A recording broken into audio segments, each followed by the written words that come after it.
without further ado, I want to please have Claire Venables stepping on the stage. Claire is an amazing person who has been, I wouldn't say how long she has been in English teaching. I would say 2 months or something like right this. Am I right? You started like 2 months ago, but experience of over 2 decades. So in that short period of time, she has done a lot of things. And she has an amazing experience talking to tons of teachers like yourself, understanding their pains, their needs, their desires, their wishes. And I think she has a lot of things to contribute tonight with our team that's here together. And everybody will benefit from listening what Claire has to bring us. So please, Claire, happy to have you with us. Oh, happy to have you. What a lovely introduction. Thank you. Oh, I do hope that I can contribute tonight. It's great to be here with you. It's great to be here. We've got almost 30 participants here watching us, and it's very exciting to be able to connect with other like-minded teachers. And you mentioned me sort of knowing what teachers are suffering, and I think that's because in almost this entire time, almost the entire over 2 decades now that I've been involved and very dedicated and passionate about education, I've been in the classroom. So I can really relate to a lot of what teachers go through. So it's a pleasure to be here. And I'd like to just tell you a little bit about myself and why I wanted desperately to give this talk today. The topic is one that's very close to my heart. You know, I think it's because like everyone else, I was completely caught off guard when the pandemic hit. You know, like you said, 2 decades in the classroom. I just stepped out and I was settling into my full-time role in teacher education. So I have to admit that I went into panic mode in Hiki when I saw teachers really struggling to adapt to emergency remote teaching. And I felt completely unable to help them. You know, what experts did we have to refer to? The whole thing was new, but you know what? Teachers pulled together like we've never seen before. And for me, social media platforms like Facebook and Instagram, that became a hub.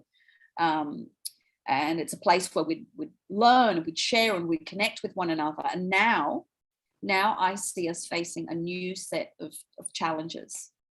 The schools are reopening, and we're having to deal with the repercussions of everything that's happened in the last year and a half. So it's my hope that once again, our teaching community will come together to learn and share and support each other.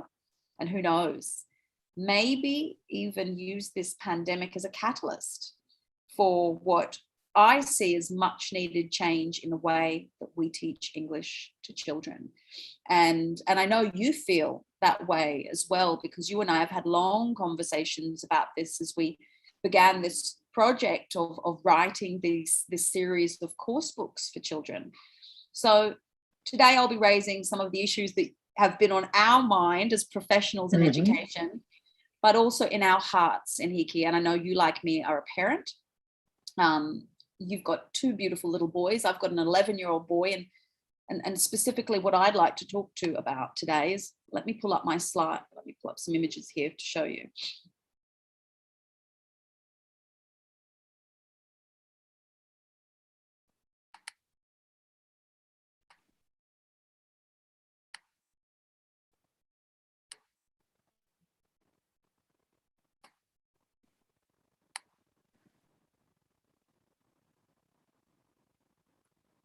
There you go.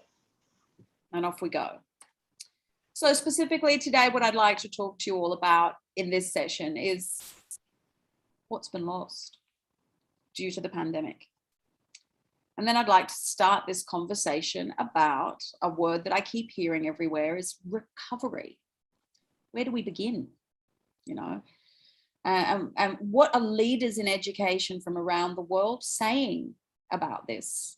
And of course, it wouldn't be a discussion with me without some really practical examples. I want to give you some really simple ways that you can support your learners return to face-to-face classes in a way that's going to help them get back on the road, to becoming these fully engaged learners once again. And that's what we're going to be doing in the next 30 minutes or so. So please, get ready. Jump in there whenever you like in Hiki, and we can have this sort of conversation about this topic that I know we're both very passionate about. Before we get into what other people are saying about this topic, I want to actually talk about what I keep hearing from the teachers that I'm working with, and I'm working with teachers from all over the country. And maybe some of these things sound familiar to you. Maybe you can relate to what teachers have said about their current situation. People sort of have been saying to me things like, these students, some of them are hardly participating at all in online lessons, right? You've got these kids at home still doing hybrid here in Brazil. They have no idea if the work that's being sent home is being completed or not. And then for kids who are back in school again, and we have quite a few children now, most schools here in Sao Paulo are back to full-time face-to-face learning. I wonder if that's your context at the moment. But they keep talking about the anxiety that children are feeling, not being able to sit still, not being able to wait for their turn. They've lost a lot of social skills that they had before. Group work isn't happening like it used to. And one teacher actually said to me that she was sure that things would go back to normal when schools reopened, but the behavior is more challenging than ever. Does that sound like something you're familiar with? I wonder. Well, it sounds familiar to me, and not just from the observations that I do, but I see this happening in my own child.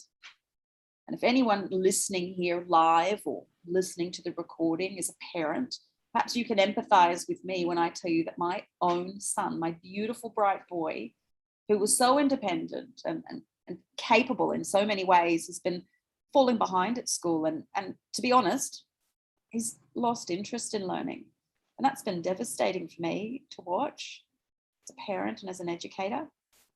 But I'm going to turn this question to you now. What do you think that children have lost due to the pandemic? I'd love to know what you think there. Hiki, what have you noticed?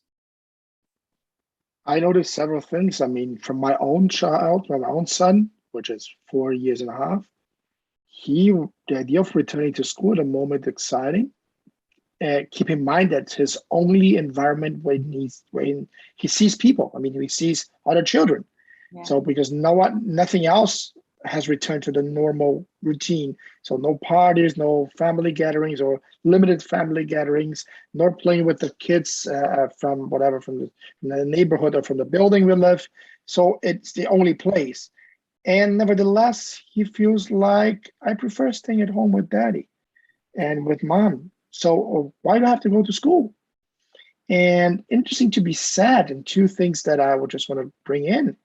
There are things that will never be replaced by the experience of the school. Today, he just did an activity that I got the picture of the school. So he was laying down on the floor on a piece of paper, and his colleagues were drawing his body. So he's learning about the body parts. So that experience of collectively doing something is not something that can be easily replaced or can't even be replaced remotely. How are you going to do that? How are you going to trust your friends, be confident they're going to help you in the process and sit down and lay down or at least wait the time you need for them to finish, things that are very hard for kids. And he's getting that confidence again that he can do it. It hasn't been easy at the beginning. And we have to look for those special needs of those children that are returning to schools. There's anxiety from one side, it's happiness, but it's also the desire, I want to go back to my home, to my mom and dad. But that was safe for me, that was fine for me. And not necessarily easy for them to return to an environment that they haven't been for a long time. You know, you raise a couple of really good points there, and listening to you, it actually ties in a lot with what Barry Carpenter has been saying. Now, Barry Carpenter is an expert in mental health and in education. He's from the UK, and he's kind of identified these 5 losses of routine, right? That's school routine, getting up, getting dressed to go to school, the routine that school itself offers, the structure that it offers, the friendship, all things that are echoed in your personal experience there with your son. Opportunity and freedom, you know. This is particularly true for children who are older. At school, children have a lot of freedom away from their parents, you know. So this is something that's really important in the development of a person, being able to establish their own identity outside of the family circle. And particularly for children of the age of your son, this little age bracket that he's in, social emotional development is so important. And it's been a year and a half that a lot of these kids have been in isolation. So this is real, this is important. You know, for many children who've been stuck at home, they've lost opportunities, like you said, for play and friendship, time outdoors. And you also mentioned parties, community events, celebrations. I wonder if your child really understands what a festa junina is, which is a huge cultural experience, which is part of being Brazilian for a lot of people. So these are all things that I think we need to be aware of. With the closing of schools, you know, they've missed out on a lot, but I don't want to sound negative here, Inhiki. But I will say that there is data now which is showing us what some of the repercussions of this situation has been, especially when it comes to student motivation and morale. And just listen to this. In this small scale research that was done by Edweek Research Centre, children self-reported feeling less motivated. Half of the students interviewed felt less motivated, 50%. But it gets worse when you look at how teachers are feeling about their students. 87% of teachers have said that they view their students as being less motivated. I mean, it was shocking to me when I saw that, and yet it rings very true to what I keep hearing from teachers. And I think that makes us understand also that's not something particular to our practice or to our classroom or to our school. It has been worldwide. And I would also say is that it also depends very much on age. So I can understand a 15 or 16 years old, happy with the online, doesn't need to dress up and go to school, can stay in their PJs the whole day, and fine. But it's completely different if you're talking a 4-year, 5-year, or 11 or 12. There are huge differences on those teachers dealing with different ages, I can imagine, because it has affected students tremendously. And I've seen different ages having different reactions regarding the online learning versus the face-to-face. And we have to keep in mind also, that's important to be said, that the school is not only the classroom. The school offers many environments which students can live, experience, and have their learning process. It has to do with the sports court. It has to do with the labs. Has to do with the canteen when they're gonna have meals together. It has to do with having different food. It has to do with the entire experience. It cannot be brought down to a simple classroom, which we thought we could replace by having online classes and everyone sitting in front of their computer. You don't replace a sports court or environment like a canteen or a lab or a garden. Some students are the experience of working with seeding plants and seeing them growing by a simple cup with a bean inside with a little bit of cotton. So it's completely different. It is completely different. And I'm going to say something which might sound a bit controversial, but I've seen many cases of teachers and students who just didn't manage to adapt to remote learning and teaching. And that has been, in my own personal case here in my home, I'm thinking not just about my own son, but I admit that is what happened here.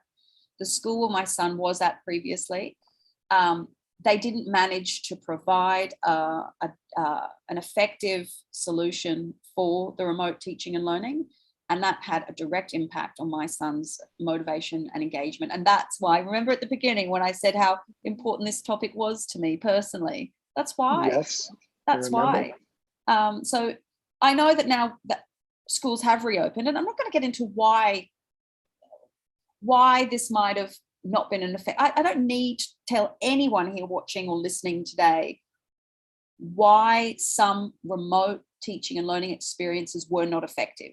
You know, I think we know what's going on. We know what happened. And I'm not saying that all teachers didn't do a good job. I think everybody did the best job that they could.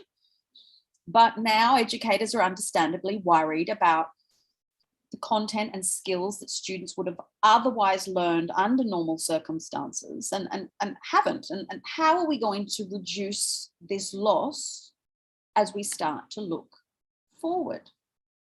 So that's enough sort of looking back. What I want to do for the rest of this talk is focus on what we're going to do next. Where do we go from here? How do we move forward? Why don't you tell me what you think? You know, if teachers are to re-engage and reintegrate children back into classroom learning, physical classroom learning, what do you think they will need to do first? Where would you focus?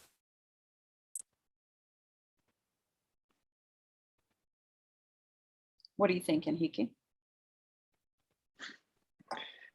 First, we have to embrace those children, get them back, connect with them, be sure that they feel welcome. I mean, we saw tons of discussions about the curriculum and how to fit 3 years in 2 or 2 years in 3 or whatever. They found different ways of meeting the needs of the ones at the end of the process that had to put 2 years in 1, or other ones who could expand the years.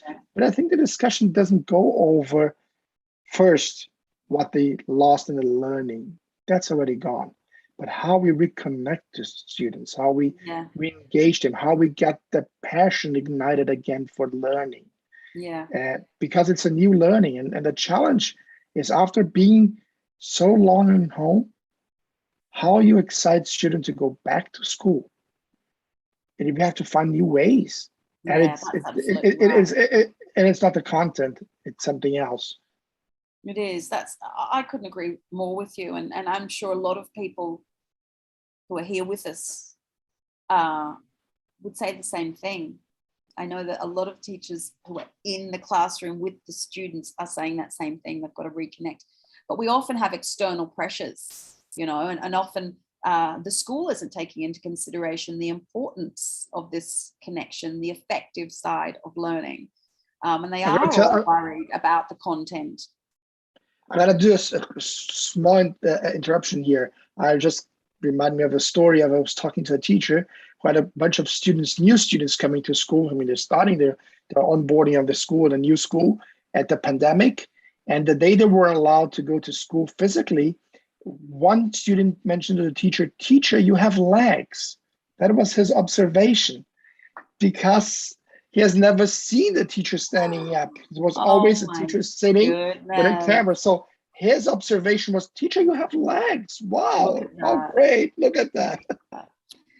Yeah, it's funny. And we're seeing these kinds of reactions from students, aren't we? Which may seem, we can laugh about that, but look at what that says. If we dig a little bit deeper, look at what we're seeing in the response from our students and what that means. There's some really interesting research from UNICEF actually about this mitigating learning loss. You know, it's this big topic internationally that everybody's talking about. And the actual research looked at how schools around the world are looking at this. And let me tell you, most schools have got these plans exactly like what you said, for extra class time, changing the school calendar to try and cram in more content. But we can't we can't rely on these types of strategies. We've got to do something different. And if the recent events have taught us anything, that a shift in mindset and in pedagogy is urgently needed, and I really mean that, things need to change, especially in the way that we teach language to children. We have to stop thinking of ourselves as being just teaching language, and we have to start moving towards a more holistic approach that considers the whole child and the needs of the whole child. Well, listen, I could go on and on about this, but I think it's summed up best by Barry Carpenter when he says we need a systematic, but a systematic relationships-based approach. And listen to this, I love this part, to reignite the flame of learning in each child. I can't think of a better way of saying it. And, you know, I'm a big fan. You should definitely check out Enrique, what he has written about the recovery curriculum. It's a think piece called Loss and Life for Our Children and Schools. And you can find that for free online. There's lots of great resources from him. But I want to pull out another quote where he says that when talking about where we need to begin, he actually provides this framework, this curriculum with different levers, 5 different levers. And the first lever, not surprisingly, is all about relationships, because relationships are vital for child development. You know, and then he talks about the loss that they've experienced, and the loss of relationships with their peers is a big one. So we need to reestablish these connections, these relationships, build up this classroom community once again. And that's not just between the students, it's between the students and the staff at the school. You know, it's something that we can't take for granted, that is just going to happen naturally. We need to plan for this to happen. And I don't think a lot of course books do that, you know, which is why I was so excited to be part of this project, Transform Me Kids. It's 5 brand new course books. And although there's not a unit on social emotional learning, we have embedded that. We are going for this sort of really humane approach that all throughout the book, we do look at the well-being and the positive development of the child. And it's just really timely, because social emotional learning and student engagement, these 2 things seem to be central to any conversation about learning recovery. And this makes perfect sense to me, right? It's more important than ever that we think about how to build these healthy classroom environments that support the emotional well-being and the individual learning process of each child. And it can't be, you know, on Thursday, you know, in lesson 7, we look at how children are feeling. No, it has to be integrated. And we're going to move on to the most practical part of this. I'd like to share with you, Enrique, and I don't know whether you've seen these activities that I'm going to be sharing now, but I really would like to share some practical ideas. In fact, throughout this whole week, you're going to be hearing from different educators and fellow authors of this new series of books. And each one of us are going to offer simple but powerful ways that you can support the social and emotional recovery of your learners throughout your lessons in an integrated way. I'm not going to ask you to do anything crazy. I'm not going to have you, I know how precious teachers' time is. I don't want you there sort of having to spend weekends creating new materials.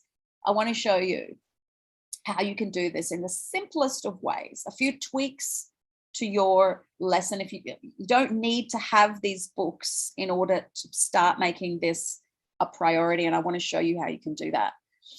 The greeting stage of the lesson, Enrique, one of the most commonly overlooked stages of your lesson, can be a powerful moment for developing positive relationships. And if we agree that building a positive relationship with each one of your students is a worthwhile investment of your time, then we should also recognize that these first moments of each class, that first impression that you make when your student walks through the door, it's crucial to making these effective connections. And in typical course books, this is nothing, sometimes it's not even mentioned. Sometimes, you know, lessons start with maybe a hello, how are you? Open your books to page 7, or, just jump straight in. And I want to stop and take a look at how we can use this lesson stage in a different way. What do you think? You ready? Let's go for it. Greetings with a twist is what I've called this first idea. And really, greetings are one of the first things that we teach students of every proficiency level. We do work with greetings. It's a very typical thing. It's a very necessary thing. And no wonder, really, we need to learn how to greet each other in English. It's how we start the class. But we can do that in different ways that are going to really help make this moment fun and memorable. And when we're having fun together, it is a great start towards building friendship, fun and friendship in your classroom. Now, what you'll notice about these activities, and this is very deliberate, is as we move through the different ideas that I have for you tonight, the 3 different ideas that I'm going to present, you'll notice that they start off as being something that is very low, has a very low level of linguistic challenge. And that's been done deliberately. What we don't want to do is to be starting off your class with something that is going to be really linguistically demanding on students. And here's why. You will have students of all different levels of proficiency levels, right? This is another huge problem that we've seen due to the pandemic. This huge discrepancy between the different levels of proficiency in the class. So the last thing you want is for the student who has a lower level than everyone else to start a lesson feeling like English is something that he or she can't do. You want everybody starting off these lessons feeling successful. This is important. So we're going to have a look at a couple of different ways that you can greet each other or have your students greet each other that relies more on these physical interactions. I mean, after you've taught them the greetings, and a lot of people are teaching new greetings, right? We can't hug and kiss each other anymore. We're still physically distanced. We can fist bump, we can elbow bump, we can shake feet. There's lots of different great resources. In fact, I think everyone's seen them, so I haven't even gone into that idea. But why not get them to greet their peers while standing on one foot? Mix it up. Why don't you teach students some of the really important social norms of greeting each other? Making sure that they're smiling, that they're looking each other in the eye. I'm telling you, using someone's name, looking them in the eye and smiling is a powerful connector, much more so than, hello, how are you? And looking in the opposite direction. Here's another one that I absolutely love. Greet your peers and do something to make them smile. Can you imagine your group of 6, 7, 8-year-olds or 10, 11-year-olds even doing something like that in the classroom, face to face with a partner, and doing something silly to make the other person smile? Down come the walls. They're laughing together. It's beautiful. Let's try something completely different. The kids come in. You say, greet your peers today, but today, greet them like an alien. Mix it up. Make every day something surprising for them to do so that they are curious about starting that class. How are we going to greet each other today? Get the kids to come up with their own ideas of how they could greet each other.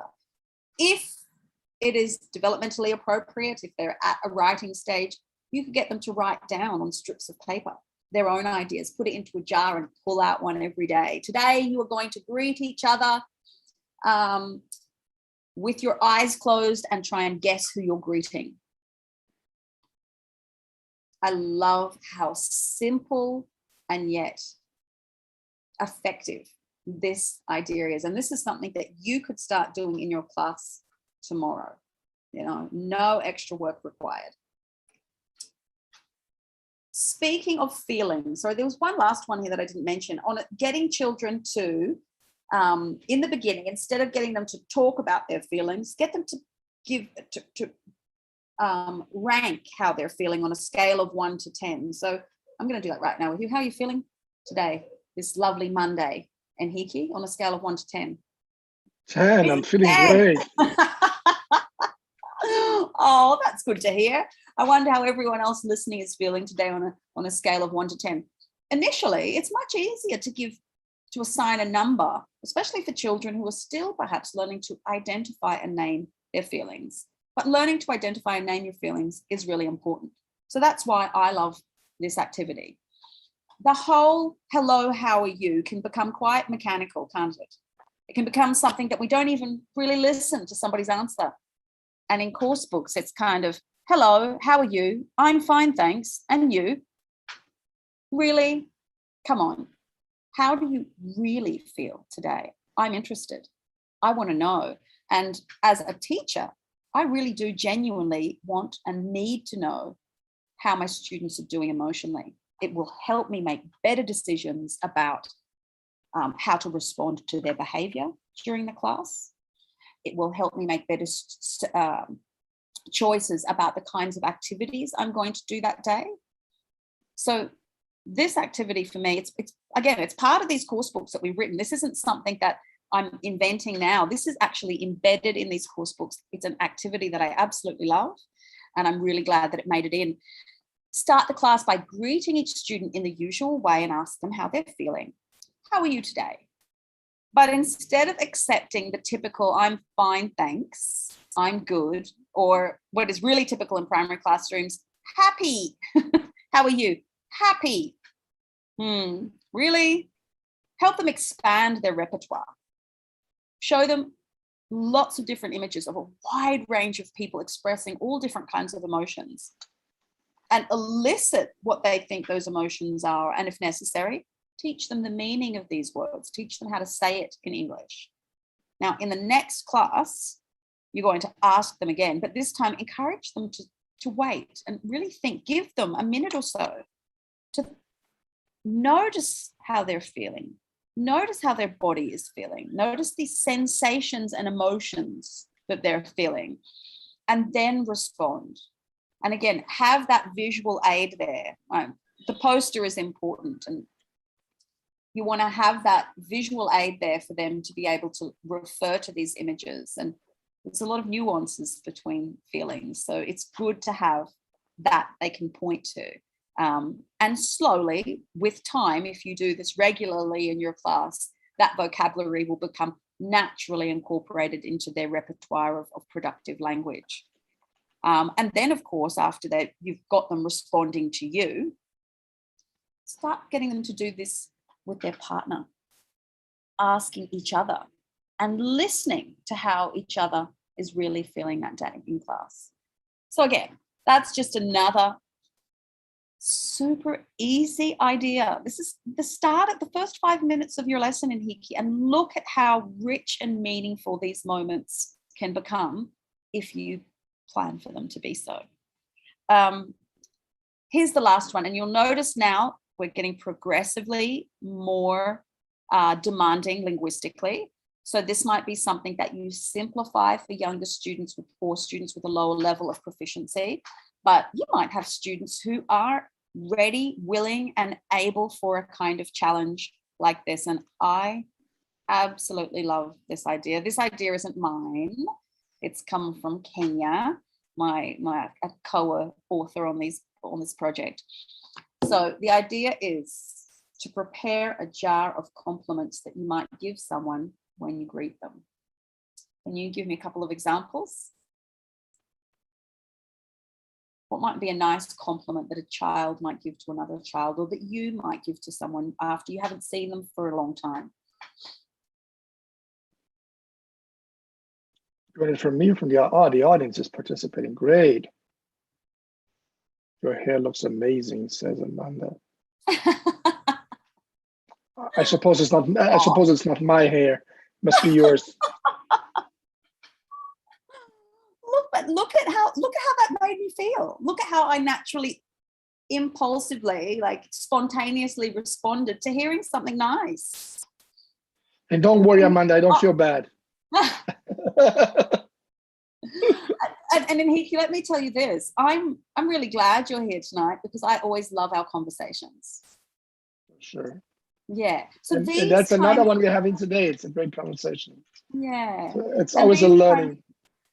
these kinds of compliments, we can teach children to not just say, hello, how are you? Say something kind. And actually, you know what? I've just remembered.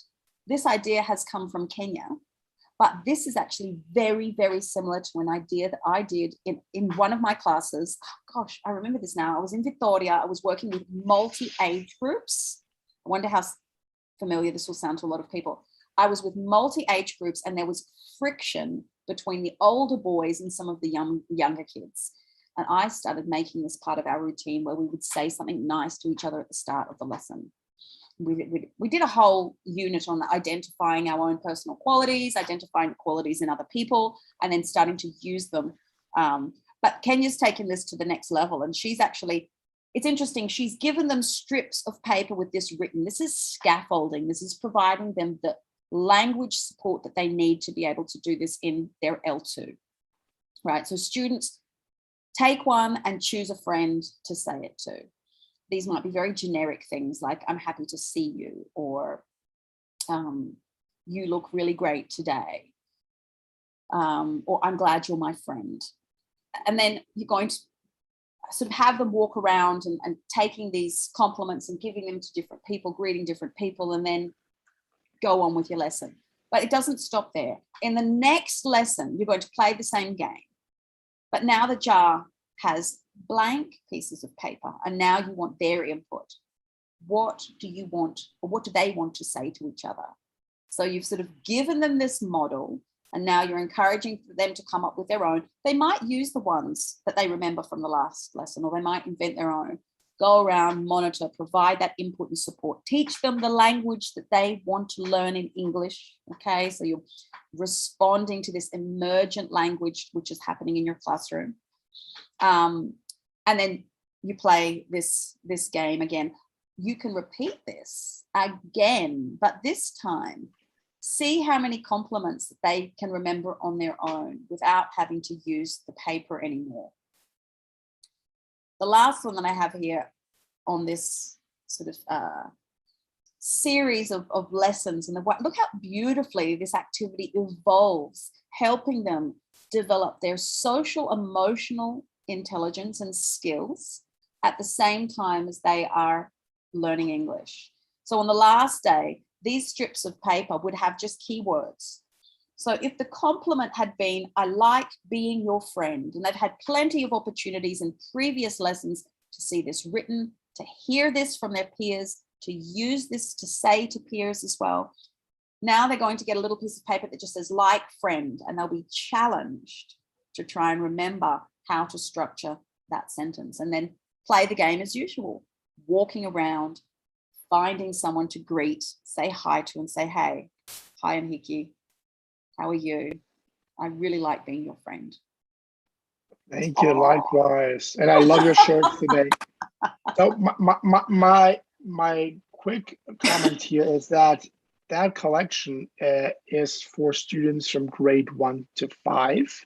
So you might find examples there. They are more towards the younger learners, the initial, the 6, 7 years old, and other ones are towards the 10, 11. So you have to adapt. I mean, it's a huge difference in age. So and they also feel more confident with their English skills. They might produce more.